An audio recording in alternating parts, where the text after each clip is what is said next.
Alright guys, welcome back to the garage. Sorry about the lack of uploads. I've had my head in all the projects, so I haven't really wanted to or had time to film in between work and everything else. But yeah, we're back for a video today. In this video I'll show you the progress with the Corvair. I've done a bit of work on that, done a bit of machine work. I've got a machining job to do today actually, so the main focus of this video will probably be that. I've managed to get some work done on the E28 engine bay as well. But like I say, most of what I'm doing at the minute is just really time consuming. Like the BMW's engine bay is a really time consuming job. If you've ever done like body work or shave bay work, you'll know what's involved. But yeah, and the Corvair's just been tinkering away, daft stuff that needed doing. Let's get into today's video. So we're over at the Colchester. We have, this job is it's basically a precision shaft for a Harley Davidson engine application. I'm not entirely sure what it does, but I believe this fits through the bottom of the conrod and holds the piston up in the cylinder. For what reason I'm not sure, but if I find out in this video I'll let you know. But it needs to be 0.79 inches, so that's whatever in millimeters. But yeah, so far I've just faced off the workpiece and just done a small centre hole, a centre pop, a centre drill in the centre, so I've got something to put my live centre in. Just keeps it straight. So we will pull this out to length. I believe it wants to be about 5 or 6 inches long. So we'll pull this out of the chuck so we've got enough material sticking out of the jaws to machine it. And yeah, go from there. Right, so got our 6-inch rule. Just going to pull this out to about 6 inch, sorry.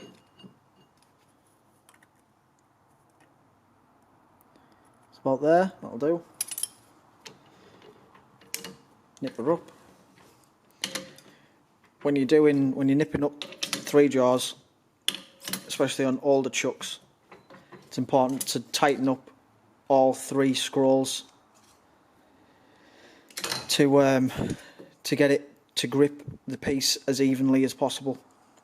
Because obviously if you nip down on one scroll, it tends to pull it one way.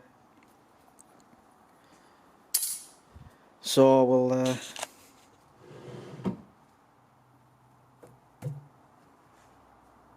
nip that up, so that can't go anywhere.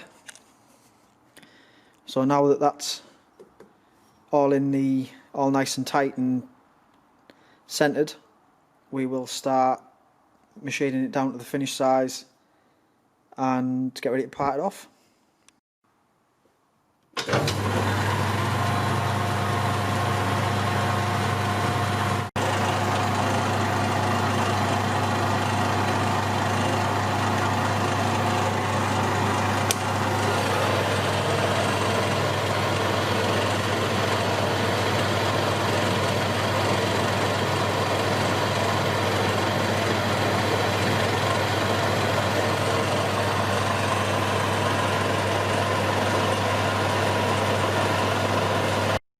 So we've started getting down towards finished size now.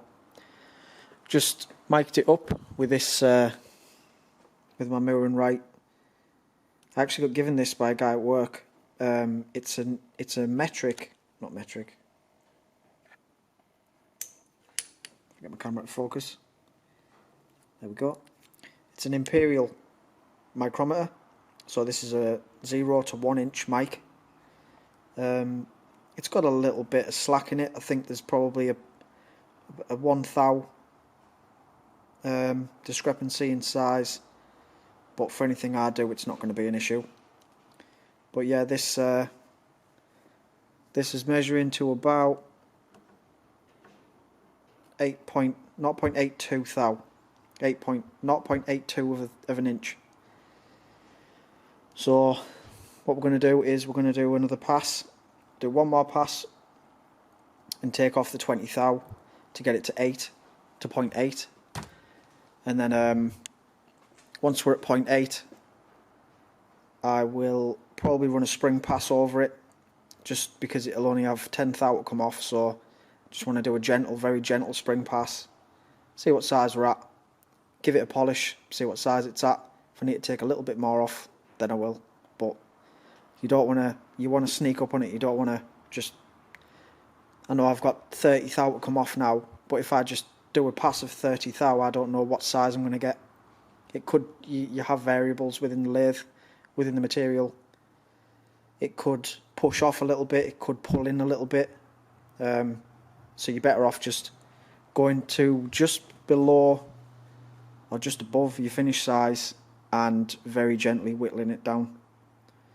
So yeah, we'll do this last pass and then this last rough cut, and then see how we're looking.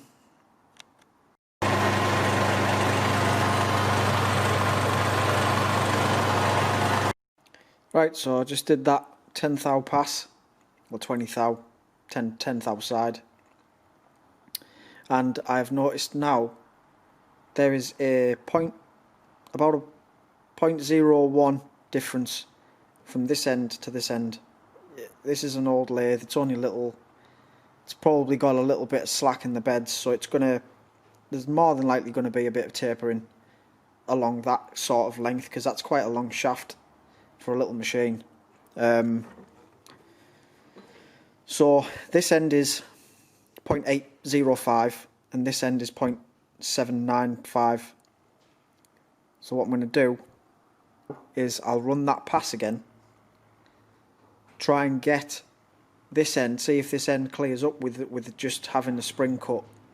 Just see if, so I'll slow the feeds down and just see if this side takes that little tiny bit off, and then hopefully down the bottom here it won't touch. So yeah, we'll try this little skim pass and see where we're at after that. So I tried that and nothing happened, so it didn't touch this end. So there is that tells me that there is a slight taper in these beds. So what we'll do now,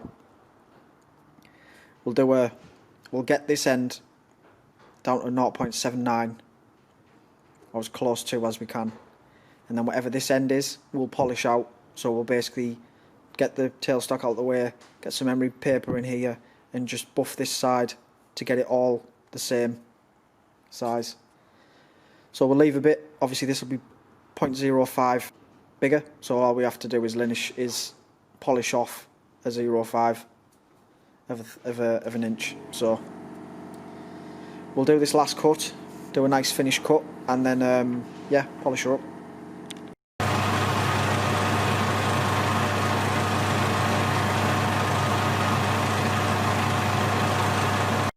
Right, so we've got this end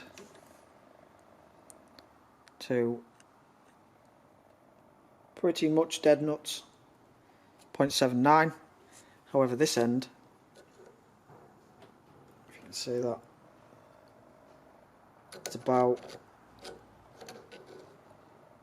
it's hard to get accurate, but it's about 20 thou. It's a few fractions bigger. So what I'll do, I'll get the emery cloth out and we'll just polish this end and try and get this end down a bit, because if I can't really machine it again, because if I take any more meat off of the piece, this end will be too small, because that end is absolutely dead nuts, bang on. So what we'll do, we'll get the emery cloth on this, and hopefully that will be enough just to get this down to the perfect size, and then she's all done. Apart from I still need to part it off. That's going to be fun.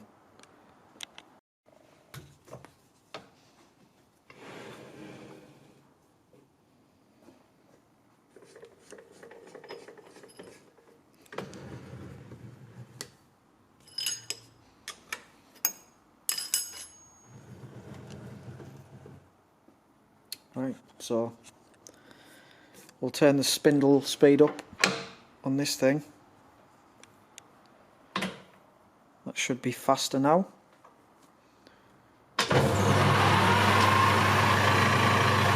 Yep.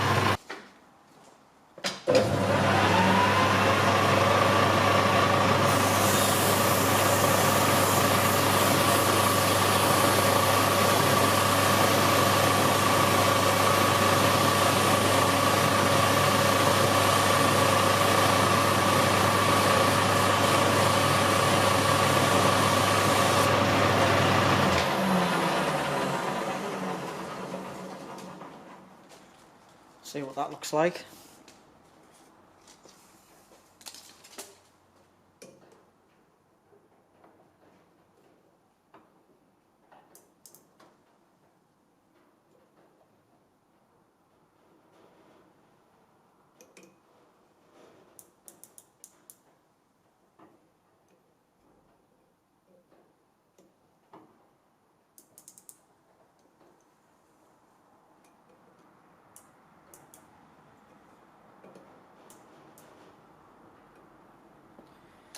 Yeah, a few more thou.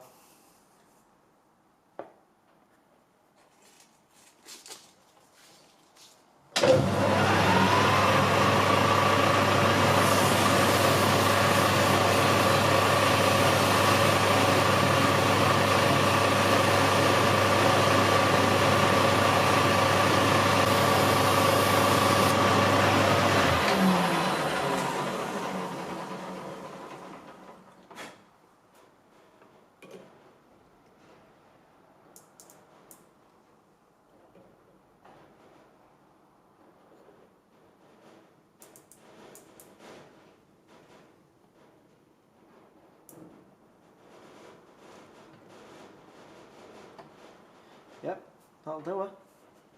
So I'll just give the rest of it a quick buff with the emery cloth, and that'll be that. There we go, finished piece.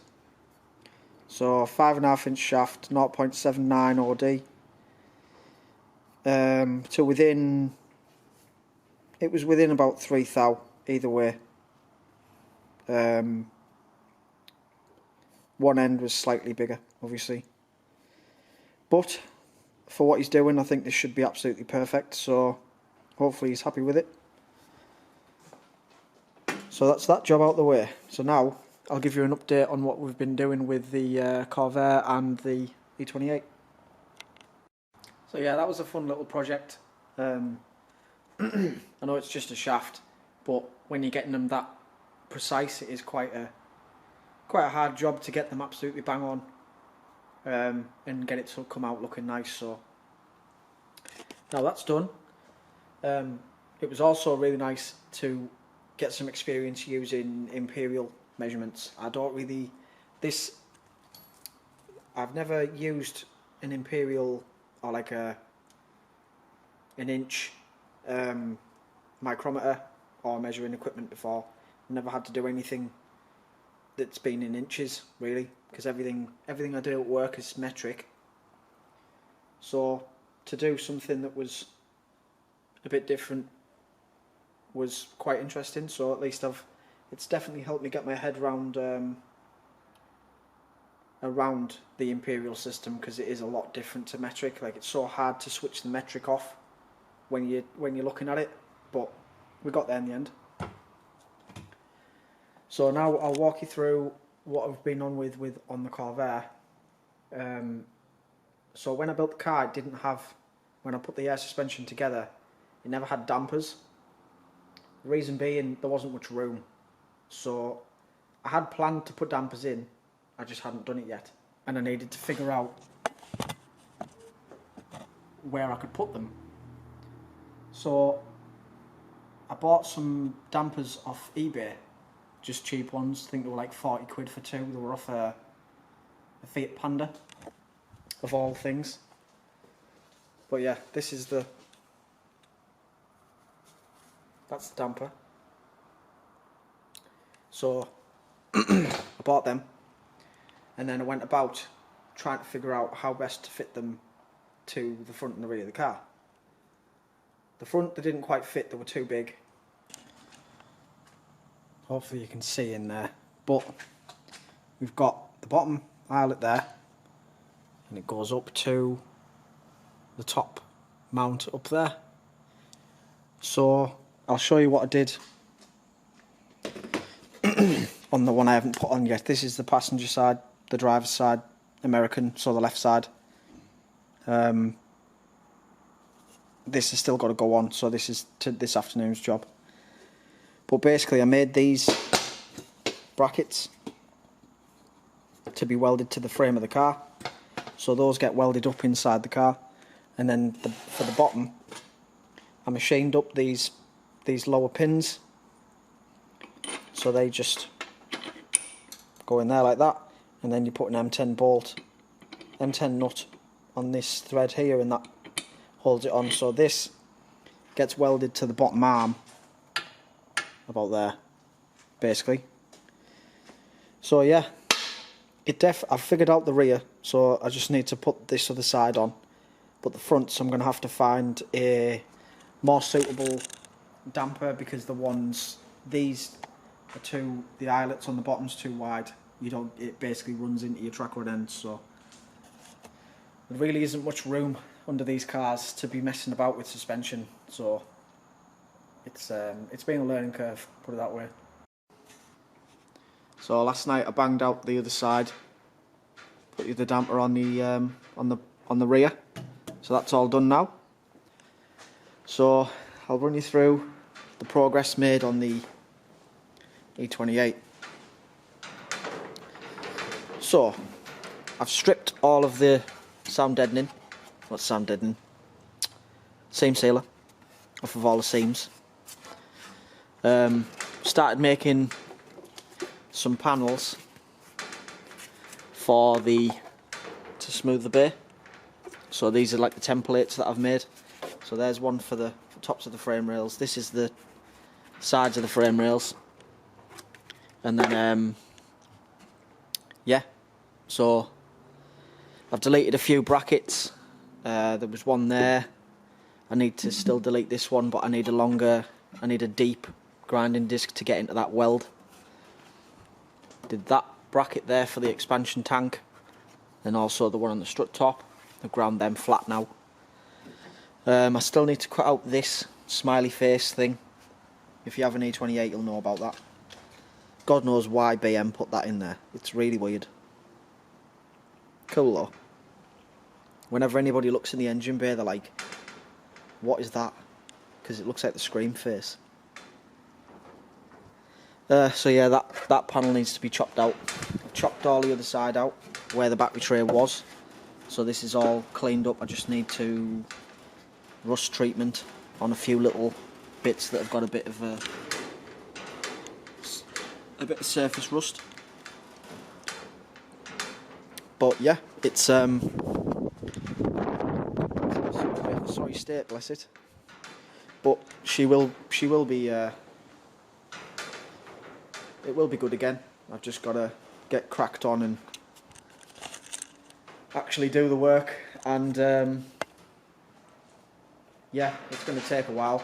Obviously, it's quite a big job for me. I've never welded up an engine bay before. I've never shaved a bay.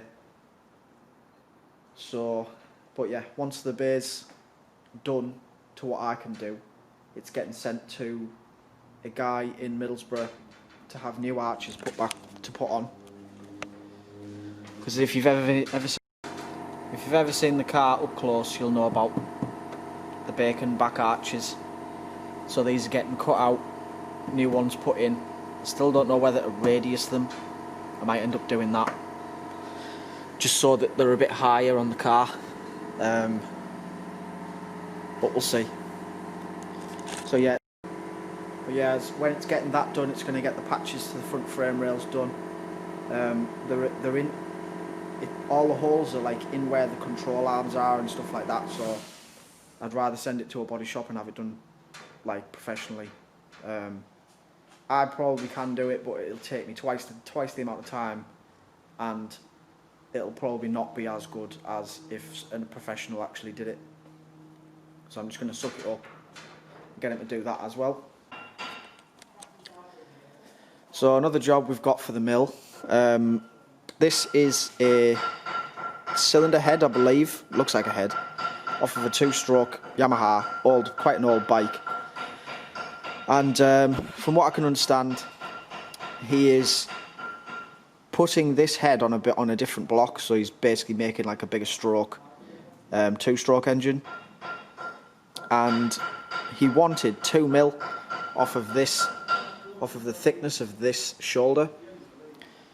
So but he didn't want it off this side. So what I've had to do is I've had to put it in the mill. I have indicated on the bar of the cylinder, because this is actually perfectly centric with the bar. So I've indicated in here. And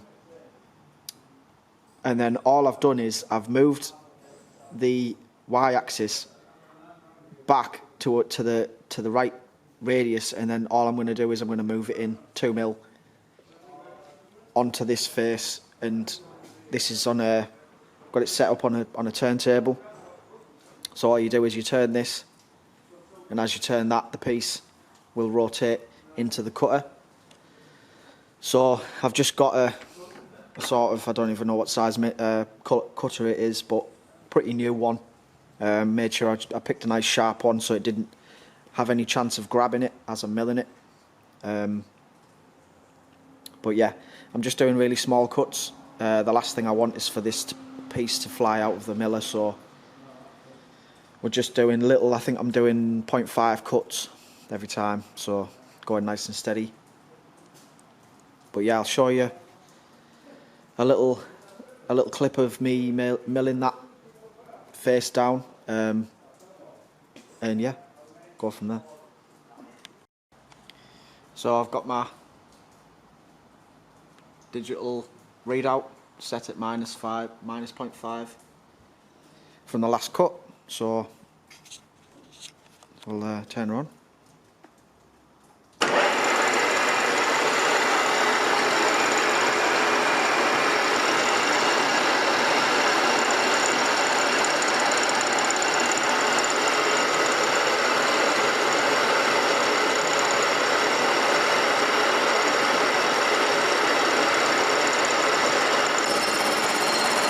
Gently feeding it by hand.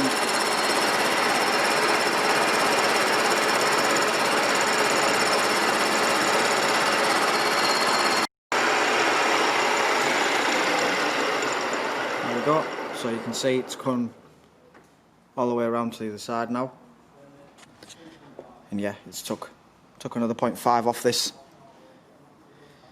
off this OD. So pretty simple job, quite a fun one.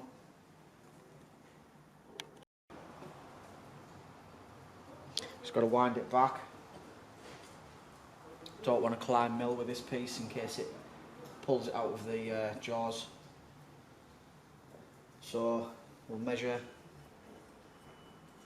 our shoulder, see how much we've got to take off.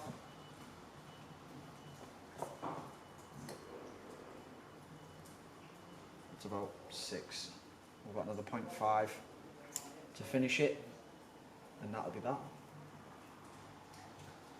So I think I'll do 2.25 passes, and that'll hopefully leave a nice finish on this face.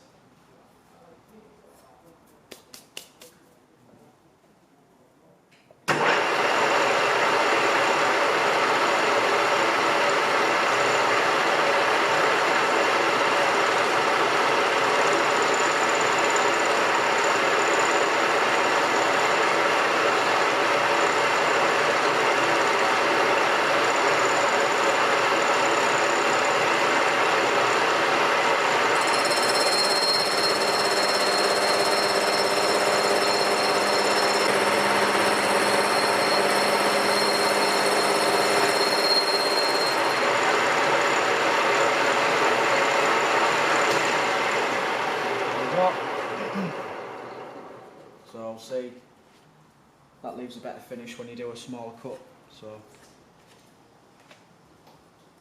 see what that measures out at. Yeah, 0.25 to come off. Perfect. Right, so onto the finish pass. I'm just going to do a 0.1 finish pass to clean it up and get it to the finished size. So we'll get her done.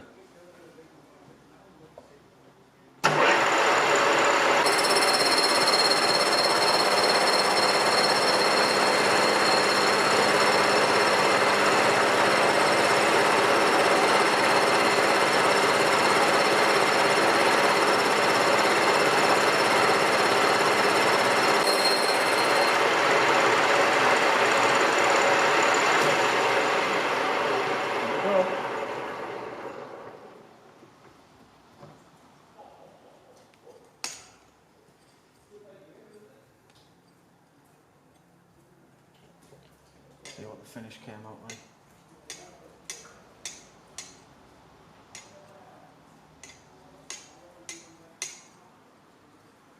Pretty nice.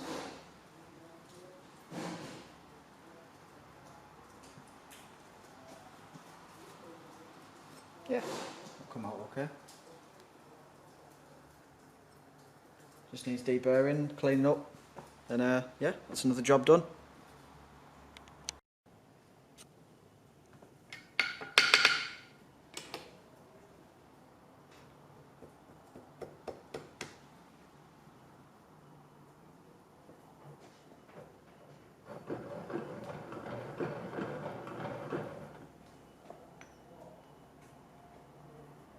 There we go.